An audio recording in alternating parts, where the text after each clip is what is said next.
Telugu story టీవీకి స్వాగతం. Hello friends, ఇది భారతదేశంలోనే అతిపెద్ద హాంటెడ్ రైల్వే స్టేషన్. ఇక్కడ 1910 జరిగిన రైలు ప్రమాదంలో 50 మంది మరణించారు.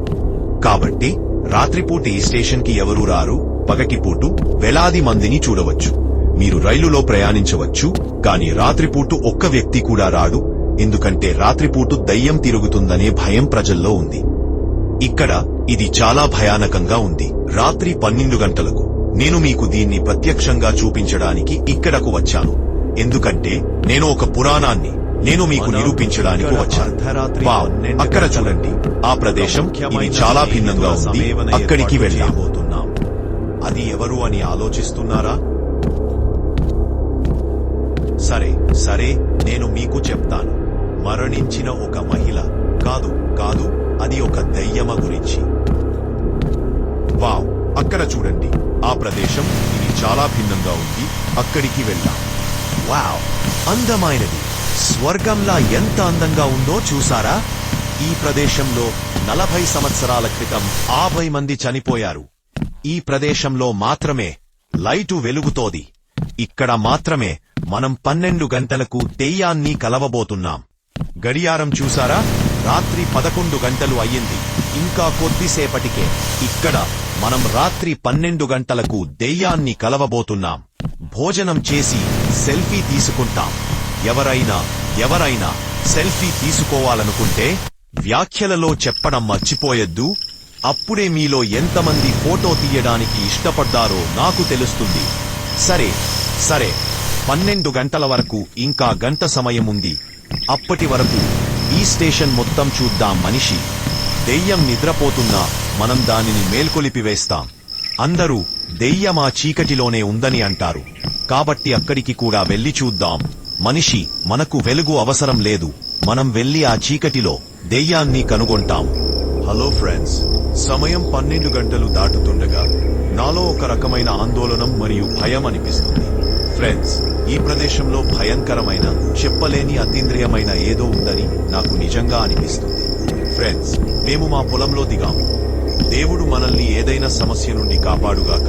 తిరిగి వెళ్దాం. ఆ వెలుగులో మనం కూర్చుందామా? ఫ్రెండ్స్, మనం ఎక్కడ తిరిగినా చీకటిగా, చల్లగా ఎవరూ లేరు. నా మనసులో ఒక రకమైన ఆందోళన అనిపిస్తుంది. ఫ్రెండ్స్, మీరెవరు దీన్ని ప్రయత్నించలేదు? నేను కొంతకాలం ఎక్కడే ఉంటే ఏమి జరుగుతుందో నాకు తెలియదు. ఫ్రెండ్స్, ఇక్కడికి వచ్చినప్పటి నుండి కొన్ని ప్రతికూల ఆలోచనలు వస్తున్నాయి. ఫ్రెండ్స్, కొన్ని పాత జ్ఞాపకాలు కూడా వస్తున్నాయి. ఫ్రెండ్స్, నాకు అకస్మాత్తుగా నా తల్లి ఫ్రెండ్స్ గురించి గుర్తుకు వస్తుంది. ఇది బహుశా పాత టికెట్ కౌంటర్ కావచ్చు. చుట్టూ జనాలు ఉండరు. ఈ టికెట్ కౌంటర్ నిజంగా భయంకరంగా ఉంది. రైలు వస్తోందని అనుకుంటున్నాను. ఫ్రెండ్స్, చూద్దాం. అర్ధరాత్రి రైలు భయంకరమైన శబ్దంతో రైల్వే స్టేషన్లోకి వస్తోంది. కానీ స్టేషన్లో ఎవరూ లేరు. స్టేషన్ మాస్టర్ కూడా అక్కడ లేరు. ఈ స్టేషన్లో రైలు ఆగిన వెంటనే ఒక దెయ్యం ఇక్కడికి వస్తుందని ప్రజలు నమ్ముతారు. రాజు వెంటనే తన సెల్ ఫోన్ను ఆన్ చేసి నెమ్మదిగా స్టేషన్లోకి పాకుతూ రైలును సెల్ఫీలు తీసుకున్నాడు. అకస్మాత్తుగా ఒక పిల్లవాడు ఏడుస్తున్నట్లు విని వెనక్కి తిరిగి చూశాడు. ఏడుస్తున్న దిశ వైపు నడిచి టార్చ్ లైట్ వెలుగులో చాలా వేగంగా వెతికాడు. హలో, అక్కడ ఎవరైనా ఉన్నారా? ఎవరు ఏడుస్తున్నారా? కనుచూపు మేరలో ఎవరూ లేరు. కాని అతను ఏడుపు మాత్రమే ఎలా వినగలిగాడు? హలో, అక్కడ ఎవరున్నారో చెప్పు. అతను చాలా వేగంగా పరిగెత్తాడు.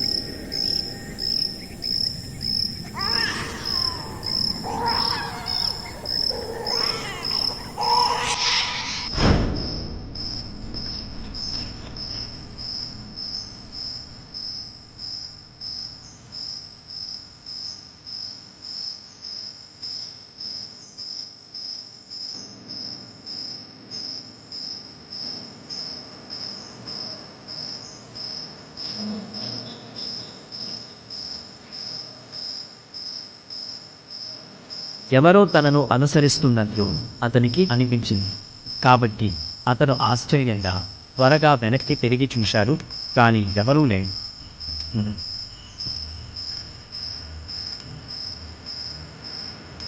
అతను నడుస్తుండగా ఒక డైరీ అతని దృష్టిని ఆకర్షించింది. దానిని తీసుకోవడానికి అతను దాని దగ్గరికి వెళ్ళాడు.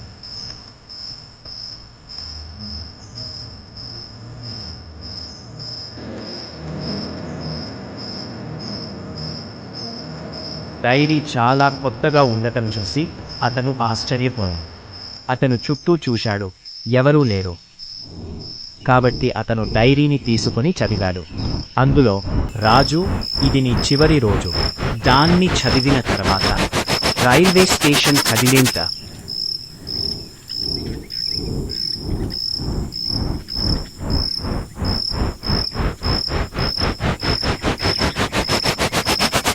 బిగ్గరగా నవ్వాడు.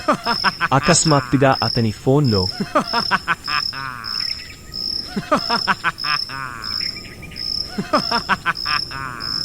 బ్యాటరీ తక్కువగానే ఉన్న నోటిఫికేషన్ వచ్చింది. అక్కడ నిలబడి ఉన్న రైలు కూడా బయలుదేరడానికి సిద్ధంగా ఉంది. కాబట్టి రాజు కూడా రైలు బయలుదేరడానికి సిద్ధమయ్యాడు. కానీ అతనికి ఏ దయ్యం కనిపించలేదు. అతను ఏ దయ్యాన్ని చూడలేదని ఆందోళన చెందాడు.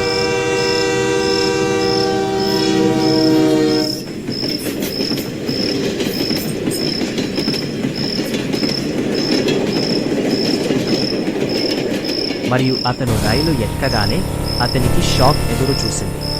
ఆ దయ్యం రైలు గాజు గుండా రాజు వైపు చూస్తోంది. మరియు రైలులో రక్తపు మరకలు ఉన్నాయి. దానిని చూసినగానే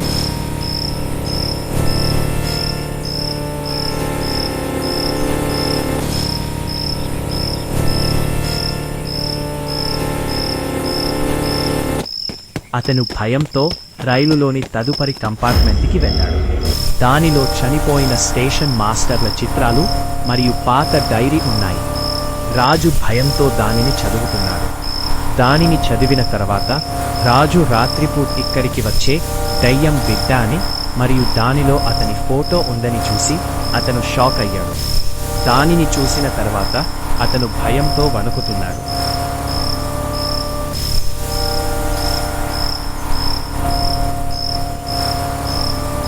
అప్పుడు అతను ఒక చిన్న పిల్లవాడి ఏడుపు మరియు అతని తల్లి ఏడుపు విన్నాడు.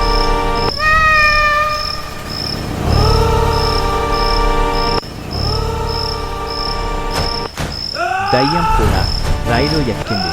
శరీరమంతా రక్తంతో ఉన్న ఒక్క పిల్లవాడు రాజును వెంబడించి రైలులోకి వచ్చాడు. అప్పుడు రైలులో ఈ రోజు నీ రోజు అని రాయబడింది. రాజు అతను భయంతో పరిగెడుతుండగా అతని తల్లి ముఖం నవ్వుతున్న ముఖంతో అతని కళ్ళలోకి వచ్చింది. అతను వెంటనే రైలు నుండి దూకాడు. 1910 రైలు ప్రమాదంలో రాజు కుటుంబం రైలు ప్రమాదంలో చిక్కుకుంది. రాజు మరియు ఆమె తల్లి రైలు ప్రమాదంలో చాలా కష్టంతో తప్పించుకున్నారు. ఆమె తల్లి రాజును రక్షించింది, తద్వారా అతనికి చిన్న దుమ్ము ముక్క కూడా తగలకుండా. ఆమె దానిలో తీవ్రంగా గాయపడింది. తరువాత రాజు ఊపిరి ఆడకుండా, మాట్లాడకుండా అపస్మారక స్థితిలో పడి ఉన్నప్పుడు ఆమె కూడా ఆందోళనతో మరణించింది. అతను చనిపోయాడని భావించింది. అప్పటి నుండి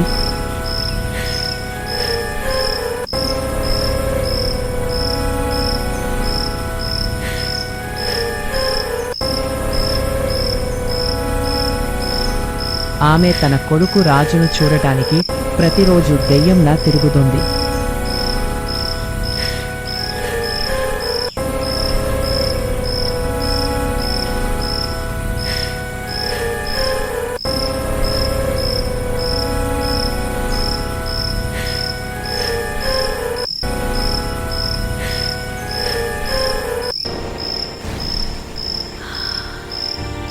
రాజు రైల్వే పట్టాలపై నిలబడి ఉండగా ఆమె తల్లి ఆత్మ అతన్ని కౌగిలించుకుంది. అప్పుడు రాజు రైలు ఢీకొని మరణించాడు.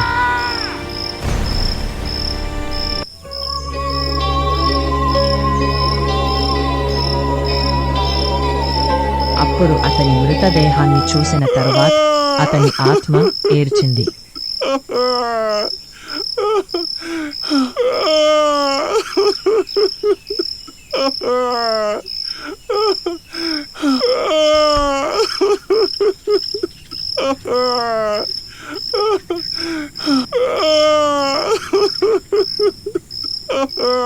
ఆ సమయంలో రాజు కెమెరా రైల్వే స్టేషన్లో ఉంది.